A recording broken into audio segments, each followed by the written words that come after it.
I'm sure you've heard this claim many times before. India is the only major civilization that never invaded any country in 10,000 years. But it's not true. India has invaded other countries many times throughout history. It's actually one of the most invaded countries in the world. So why don't Indians invade other countries? There are many such questions asked by people who do not know much about Indian history. We will answer all these questions in this episode, but save this video for future reference. Share this video with your friends who think that India is a peaceful country that never hurt anyone. This video is very important to understand the difference between history and power. We often confuse power with history. Just because India is not a superpower today does not mean it was never powerful. India has been invaded multiple times throughout history simply because it was rich. And if India could be invaded in the past, why can't it invade other countries today? If anything, India is much more powerful today than it was in the past. So just because India is not a superpower today does not mean it was never powerful. Ancient India was extremely powerful and it expanded its empire through military means.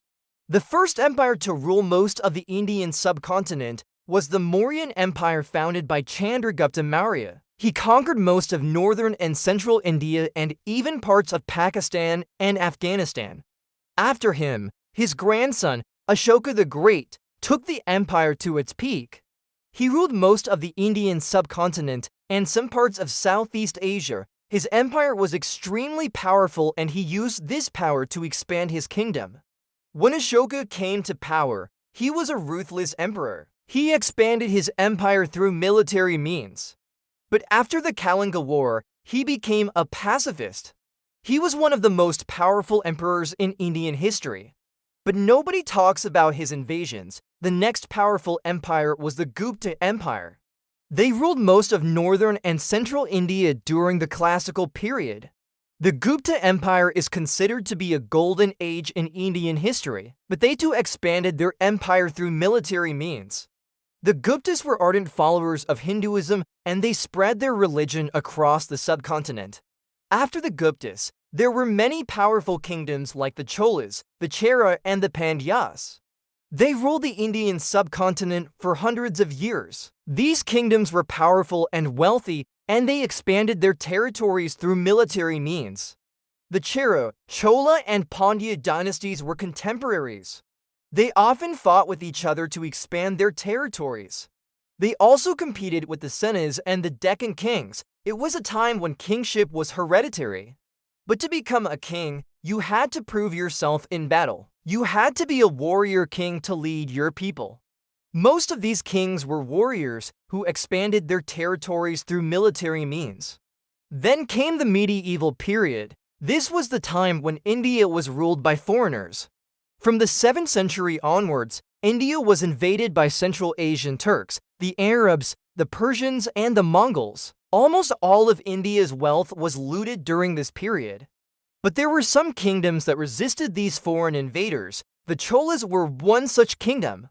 They fought against the Chera dynasty to expand their territories. They also repelled the Arab invasion of India. Raja Chola and Rajendra Chola were great warrior kings. They expanded their empire across the Indian subcontinent and some parts of Southeast Asia. Then came the Marathas, who were perhaps the only major power in India that never invaded any other kingdom. Instead, they fought against foreign invaders to liberate India. But before the Marathas, there were many other kingdoms that expanded their territories through military means. The Delhi Sultanate was one such kingdom. They ruled most of northern India for almost 90 years. They expanded their territories through military means. Then came the Mughals. They too expanded their territories through military means.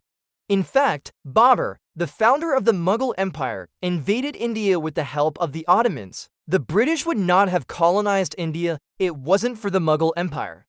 So the claim that India never invaded any country is false. In fact, India has been invaded many times throughout history. It's one of the most invaded countries in the world, but we confuse power with history. Just because India is not a global power today doesn't mean it was never powerful. India has been powerful many times in the past, but it was never united. Whenever there was a powerful and united India, it expanded its territories through military means. Power always comes through military strength. If you want to be a global power, you must have a strong military.